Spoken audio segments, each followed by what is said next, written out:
तो बच्चों, आज इस वीडियो में हम कंटिन्यू करेंगे अपना थर्ड चैप्टर।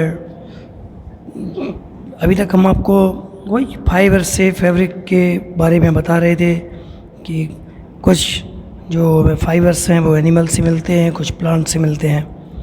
तो उसी के अंतर्गत आज हम देखेंगे life history of silk moth, silk moth का जीवन चक्र, उसके बारे में हम जानेंगे। ठीक है, तो देखते हैं। The female silk moth lays eggs, जो फीमेल सिल्क मोथ होती है वो अंडे देती है। From which hatch larva which are called caterpillar और सिल्कवर्म। तो उन अंडों से निकलते हैं क्या लार्वा, जिनको हम क्या कहते हैं, कैटरपिलर या सिल्कवर्म कहते हैं। ठीक है, यही सिल्क बनाता है, यही वो कीड़ा है जो सिल्कवर्म बनाता है। They grow in size and when the caterpillar is ready. तो ये जैसे अपनी साइज़ में वृद्धि करते हैं तब जाके कैटरपिलर तैयार होता है। किस लिए? To enter the next stage of its life history called pupa.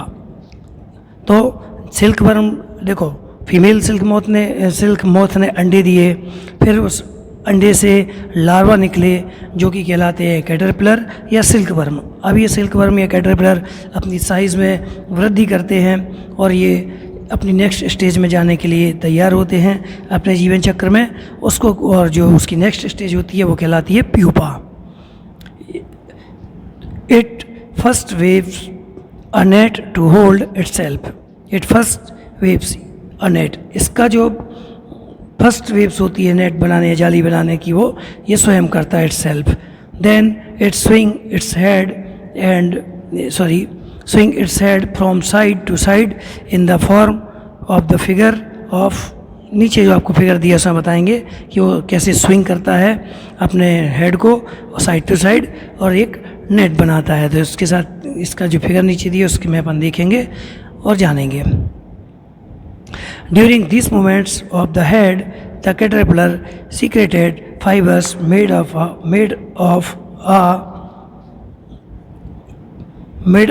a protein which hardens on exposure to air and become silk fiber. तो ये जब अपने माउथ साइड से ये स्विंग करता है तो ये क्या करता है, एक फाइबर का सीक्रेशन होता है उसके मुंह से, एक फाइबर निकलता है जो एक प्रकार का प्रोटीन होता है और यही बाद में क्या बन जाता है, सिल्क फाइबर। सून मतलब बहुत जल्दी। The caterpillar completely covers itself by silk fibres and turn into pupa. बहुत जल्दी एक जो कैटरपिलर होता है वो अपने आप को कवर कर लेता है, ढक लेता है सिल्क फाइबर से और ये टर्न हो जाता है प्यूपा में। तो कैटरपिलर प्यूपा कैसे बनता है? तो कैटरपिलर देखो फिर से इस बार हम इसको रिपीट करते हैं। जो फीमेल सिल्क मोथ होता है वो अंडे देता है जिससे लार्वा निकलते हैं, वो लार्वा कहलाते हैं कैटरपिलर। ये अपनी साइज़ में वृद्धि करता है और अपनी नेक्स्ट स्टेज में आ जाता है जिसको हम प्यूपा कहते हैं। और ये प्यूपा बनते कैसे हैं? ये अपने माउथ साइड से स्विंग करता है और एक वेव्स बनाना चालू करता है। ठीक है, और इसके मुंह से एक फाइबर का सीक्रेशन होता रहता है जो कि एक प्रकार का प्रोटीन होता है। ये क्या होता है, थोड़ा हार्डनेस को प्राप्त करता है और अपने शरीर को चारों तरफ से सिल्क फाइबर से ढक देता है, कवर कर लेता है। और इस तरह से ये जो सिल्क वर्म है, सिल्क फाइबर उससे अपने आप को ढकता है और प्यूपा में ये बदल जाता है। This covering is known as cocoon. और ये जो कवरिंग है, जिस प्रोटीन के फाइबर से उस कैटरपिलर ने अपने आप को चारों तरफ से ढक लिया है, तो ये कवरिंग जो होती है इसी को हम कोकून कहते हैं। Further development of the pupa into moth continuous inside the cocoon. तो डेवलपमेंट ऑफ प्यूपा, जो प्यूपा का जो डेवलपमेंट है वो किस में होगा? कैटरपिलर प्यूपा बनाया था, प्यूपा अब किस में कन्वर्ट होगा, किस में का, कोकून में। ठीक है, तो development of pupa into moth continue inside the cocoon. तो कोकून के अंदर वो कंटिन्यू क्या करता रहता है, कन्वर्ट हो जाता है या डेवलप हो जाता है कोकून में। Silk fibres are used for weaving silk cloth. Silk fibres का जो यूज़ होता है वो क्या होता है, सिल्क के कपड़ों के बुनने में होता है। अब ये क्वेश्चन आपको डिस्कस किया गया है यहीं, क्या can you imagine that the soft silk yarn is as stored as a comfortable thread of steel। क्या आप बता सकते हैं या सोच सकते हैं कि इस सॉफ्ट सिल्क यार्न को, ये जो सिल्क यार्न है ये strong as a comparable thread of steel, तो ये इतना स्ट्रॉन्ग या कंपैरेटिबल थ्रेड कैसे होता है या कैसे बन जाता होगा। तो देखिए आगे और पढ़ते हैं इस चैप्टर में ज़रा। द सिल्क यार्न या thread is obtain from the cocoon of the silk moth. There is a variety of silk moth which look very different from one another and the silk yarn they yield is different in texture। तो यहाँ ये बता रहे हैं कि जो silk yarn या thread है वो कई वैरायटियों में होता है, लेकिन ये कोकून ऑफ सिल्क मॉथ, ये किससे होता है, from the cocoon of silk moth. तो सिल्क मॉथ के कोकून से इसको प्राप्त करते हैं सिल्क यार्न या थ्रेड को। ये कई वैरायटी का होता है और डिफरेंट प्रकार का ये होता है। जैसे एक कोर्सा है, स्मूथ शाइनी, ठीक है। तो द टेशार सिल्क, मूंगा सिल्क, कोसा सिल्क ETC, ये जिसके एग्जाम्पल है। तो अगर आपसे सिल्क के एग्जाम्पल पूछे जाएंगे, सिल्क फाइबर्स के जो कि हमें सिल्क मॉथ से मिलते हैं, तो उनके नाम ये 3 एग्जाम्पल आप दे सकते हैं, टेशर सिल्क, मूंगा सिल्क और kosa silk. The obtain from cocoon spun by different types of moth. The most common silk moth is the mulberry silk moth. तो ये हम बताना कि यह आपको ये बताया जा रहा है कि कई तरीके के कोकून्स, कई तरीके जो कोकून्स हैं वो कई तरीके के मॉथ्स बनाते हैं, और द मोस्ट कोकून सिल्क जो बहुत most important cocoon silk moth है उसको हम क्या बोलते हैं, मलबेरी सिल्क मॉथ, ठीक है। The silk fibre from the cocoon of this moth is soft. जो the silk fibre from the cocoon of this moth, ये जो सिल्क फाइबर हैं जो कि हमें मलबेरी सिल्क मॉथ किससे प्राप्त होते हैं, वो कहते हैं lustrous and elastic and can be died in beautiful colours. तो ये इनमें फैलाव हो सकता है, इलास्टिक टाइप से ये फैल सकते हैं और इनको कई ब्यूटीफुल कलर में इनको हम डाई कर सकते हैं। तो culture of silk worm is a very old occupation in India. तो सेरीकल्चर जो है या कल्चर ऑफ सिल्क वर्म को ही हम सेरीकल्चर कहते हैं, जैसा हमने आपको पिछले वीडियो में बताया होगा। ये बहुत पुराना व्यवसाय या धंधा है हमारे इंडिया में। India produce plenty of silk on a commercial scale. Bharat में ये जो हमारा सिल्क है ये एक बहुत बड़े स्केल पे या कमर्शियल स्केल पे इसका प्रोडक्शन होता है, ठीक है, या बहुत औद्योगिक स्तर पे इसका निर्माण होता है। यहाँ life history of silk moth थोड़ा ध्यान से देख लें। जैसे ये मेल है, बी फीमेल है, ये एडल्ट सिल्क मॉथ है। फिर थर्ड स्टेज में आप देखिए एग ऑन मलबेरी लीव्स पे ये ने अंडे दिए फीमेल सिल्क मॉथ ने। फिर क्या हुआ, सिल्क वर्म बना, फिर कोकून बना। ये देखिए कोकून इस टाइप से होता है, उसने अपने आप को चारों तरफ से कवर कर लिया होता है इस थ्रेड से, इसको कोकून कहते हैं। और कोकून विद डेवलपिंग मॉथ, और कोकून के अंदर ये सिल्क मॉथ डेवलप होता रहता है। तो ये क्या है, A to F जो प्रोसेस है ये life history of silk moth है, जिसको आप ध्यान से देखें।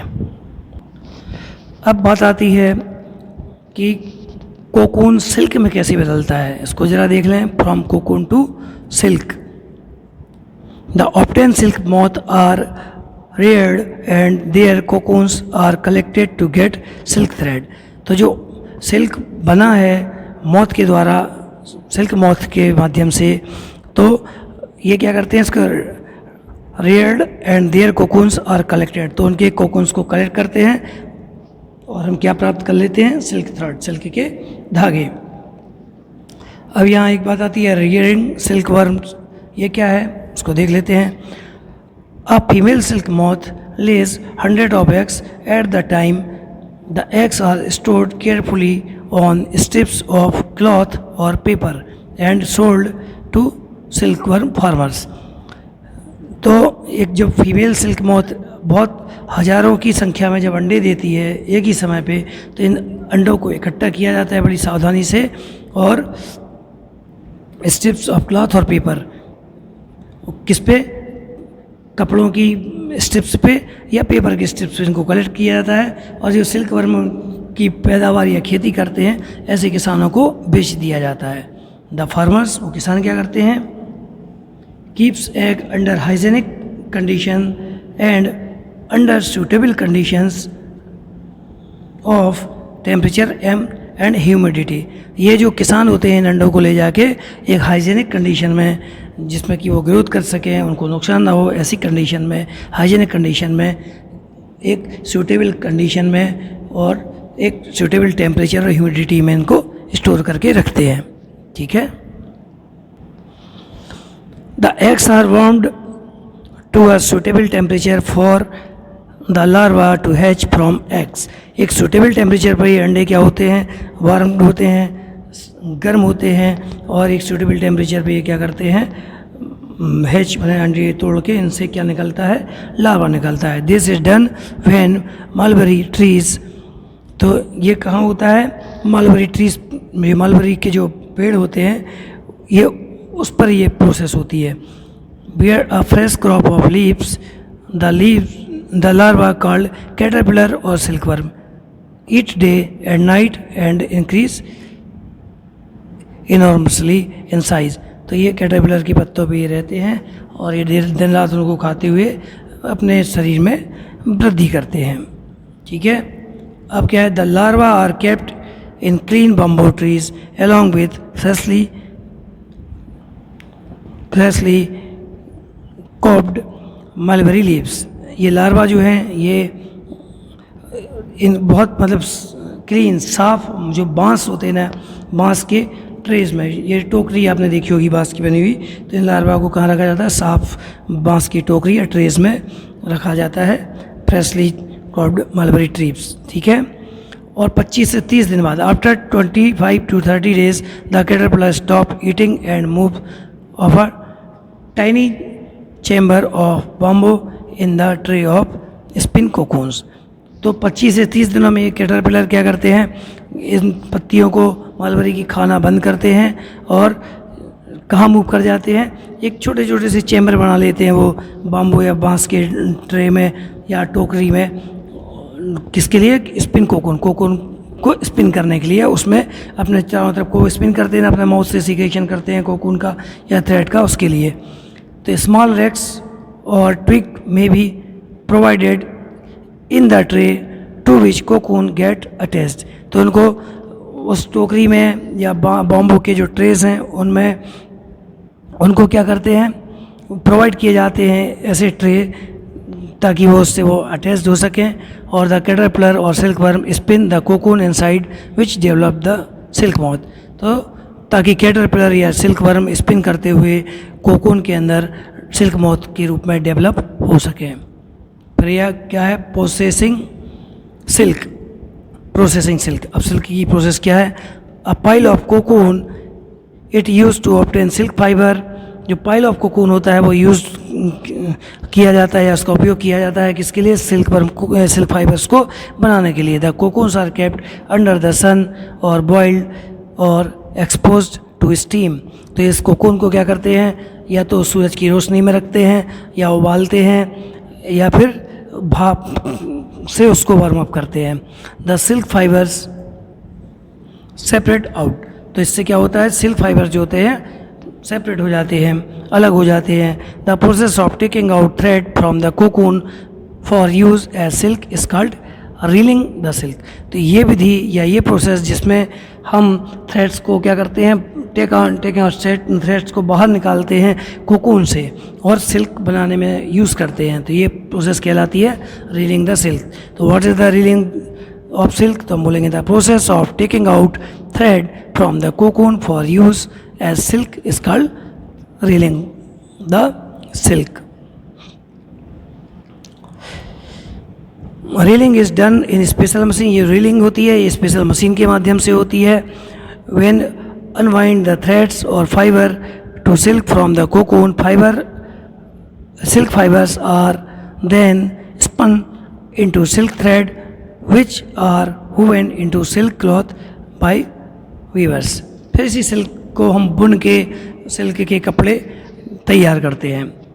तो यहाँ आपको सिल्क मॉथ और life history of silk moth और कैसे कोकून से सिल्क बनता है, क्या उसकी लाइफ हिस्ट्री, इसके बारे में आपको बताया गया है। तो इसको आप ध्यान से सुने समझें, और अगर आपको कोई प्रॉब्लम है तो अपने कमेंट्स बॉक्स में अपनी प्रॉब्लम लिखें, अपने डाउट्स लिखें, वो सॉल्व कर दिए जाएंगे। इस तरीके से आज आपका ये चैप्टर भी समाप्त होता है। ये फिगर भी देख लीजिए, यहाँ आपको समझ में आएगा कि मलबरी ट्री क्या है और फीमेल सिल्कवर्म के कैसा क्या प्रोसेस यहाँ है। ये फीमेल सिल्कवर्म है, मॉथ विथ एग्स, अंडों के साथ। ये मलबरी ट्री है, ये मलबरी ट्री की लीव्स है, पत्ती जो होती है मलबरी ट्री की इस तरीके से होती है। और यहाँ आप देखेंगे ये लार्वा है, ये पत्तियों के ऊपर कैटरपिलर या सिल्कवर्म का लार्वा आ गया। अंडे से जो हैच होते हैं अंडे तोड़ के जो लार्वा निकलते हैं उन्हीं को हम कैटरपिलर कहते हैं। देखिए ये पत्तियों पे सर्वाइव करते हैं और ये क्या करते हैं, इन पत्तियों को खाते हैं, ठीक है। और फिर ये हो जाता है लास्ट ईयर कोकून। इस तरीके से वो अपने आप को चारों तरफ से ये कैटरपिलर थ्रेड से ढक लेता है और कोकून बना देता है, ठीक है। तो ये पूरी प्रोसेस क्या है, रियरिंग सिल्कवर्म। तो हम उम्मीद है आपको ये सब समझ में आ गया होगा। अब थोड़ा चैप्टर के लास्ट का व्हाट यू हैव लर्नड, आपने क्या सीखा उसके बारे में जान लेते हैं। फर्स्ट पे ध्यान देंगे, फर्स्ट में लिखा है silk comes from silkworm and wool is obtained from sheep, goat and yak. Hence, silk and wool are animal fibers. Silk जो होता है वो सिल्कवर्म से मिलता है और ऊन जो है वो भेड़, बकरी और जंगली भैंस या याक से मिलता है। इसलिए हम कह सकते हैं सिल्क और वूल, रेशम या सिल्क और वूल मतलब ऊन, हमें ये जो है एनिमल फाइबर्स हैं। सेकंड है the hair of camel, llama and alpaca are also processed to yield wool। तो ऊँट के जो बाल हैं, लामा के जो बाल हैं या अल्पाका के जो हेयर हैं, इनसे भी हम ऊन प्राप्त करते हैं। In India mostly sheep are reared for getting wool। ख़ासतौर से भारत में जो है तो ज़्यादातर जो ऊन है वो भेड़ों से प्राप्त करते हैं। Sheep hair is sheared off from the body, scoured, stored, dried, dyed, spun and woven to yield wool। तो sheep hair से इतनी प्रोसेस के बाद आपको ऊन मिलता है। क्या क्या है उसमें, एक तो sheared off from the body मतलब उसके हमने बताया था चैप्टर में, उसके शरीर या स्किन से बालों को काटना, scoured उनको धोना ताकि गंदगी साफ़ हो सके, स्टोर्ड उनको स्टोर करना, सुखाना, डाइड कलर करना, स्पन उनको बुनना या फिर उनको रोल करना, और वूवन उसके जाले बना के या उसको बुन के ऊन तैयार करना। Silkworm are caterpillar of silk moth. Silkworm क्या है, कैटरपिलर ऑफ सिल्क मॉथ है। सिल्कवर्म जो है वो कैटरपिलर सिल्क मॉथ का कैटरपिलर है। During their life cycle the worms spin cocoon of silk fibres. हम बता चुके हैं उसकी लाइफ हिस्ट्री अपने जो पढ़ी है उसमें कि ये worms spin cocoon of silk fibre, क्या कर सिल्क फाइबर, कोकून अपने चारों तरफ फाइबर्स को इकट्ठा कर लेता है और कोकून बनाता है। Silk fibres are made up of a protein. जो सिल्क फाइबर्स हैं वो एक प्रकार के प्रोटीन है या प्रोटीन का ही बना होता है। Silk fibres from cocoons are separated out and reeled into silk thread silk fibre जो है वो कोकून से अलग करके उसको रील्ड करके सिल्क थ्रेड को रील्ड करके बनाते हैं silk fibre. Weavers weave silk thread into silk cloth. जो बुनकर होते हैं, वीवर्स होते हैं जो बुनते हैं, तो सिल्क थ्रेड को बुन के उनसे सिल्क के कपड़े बनाते हैं। इस तरीके से आज आपका ये चैप्टर ख़त्म होता है। इसको ध्यान से पढ़िए और समझिए। आपको इसके क्वेश्चन आंसर्स के PDF बहुत जल्दी भेज दिए जाएंगे, जिनसे आपको अपने नोट्स तैयार करने हैं। Thank you.